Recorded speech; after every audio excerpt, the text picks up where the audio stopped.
And they told me to resume all your medications at home. Get my blanket, Ben. Get my blanket.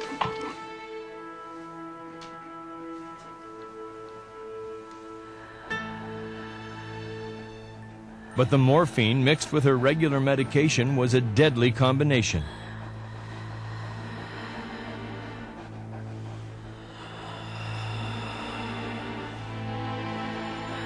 Ben knew something was wrong, but could do nothing.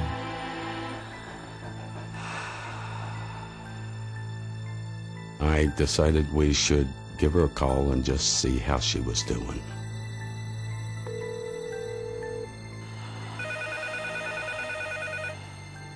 Phone rang several times.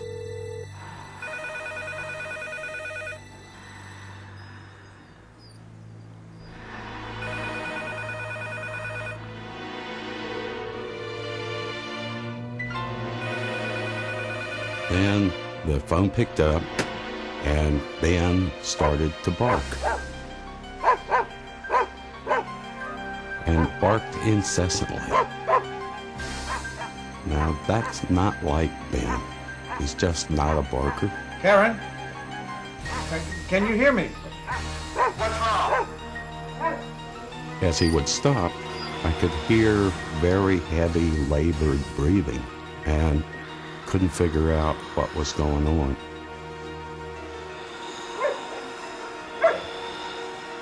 But with Ben barking so much and with the breathing, I knew there was something seriously wrong. I didn't know what, but I could tell that Ben was upset. He knew there was a problem and he was asking for help. And I simply had to trust Ben's judgment. Ben was not trained to knock the phone off the hook and call for help. I think somehow Ben knew that it would bring help if he barked long enough. Her father hung up the phone and called Karen's nurse. The nurse arrived within minutes and found Karen unconscious and struggling to breathe. Karen! Karen, can you hear me? Wake up! Wake up! Come on, honey. For the second time, Ben had saved Karen's life. What's going on? What happened? You had a little bit too much medicine, but you're all right.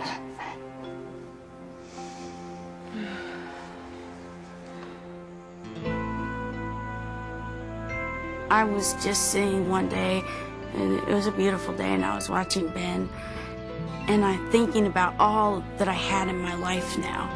And I thought, I wonder how many other people out there are turned down the way I was. And they should have a dog. Here, take it. Attaboy, hold it. Attaboy. She started an agency. It was called Paws For Ability. And the goal was to train service dogs and place them in unconventional placements. One step at a time. She had had so many problems in getting a service dog that her real goal was to help other people that were having the same kinds of problems that she had. 15-year-old Annie received one of Karen's first 4-paws dogs.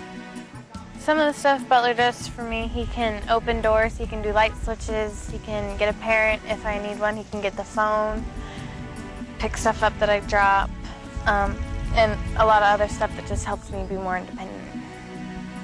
There's not very many agencies that will place dogs with children under the age of 16.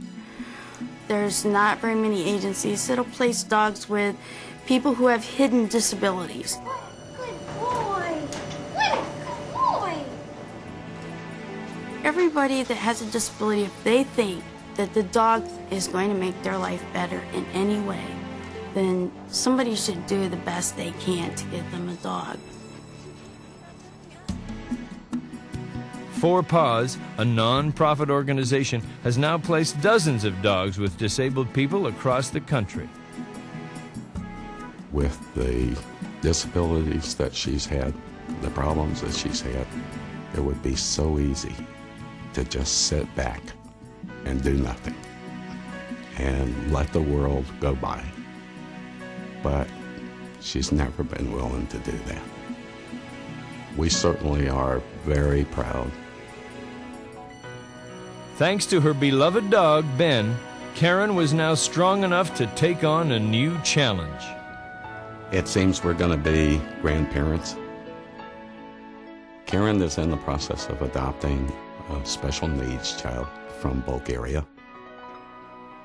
Going to Bulgaria and meeting him was when I decided to name him Benjamin, because he has made just as mighty an impact on my life as Ben, my service dog, did. By doing what he did, Ben saved my life. If Ben had not answered the phone, if it would have gone into the answering machine, by morning I probably would have been dead from the overdose. He saved my life. There's no question about it.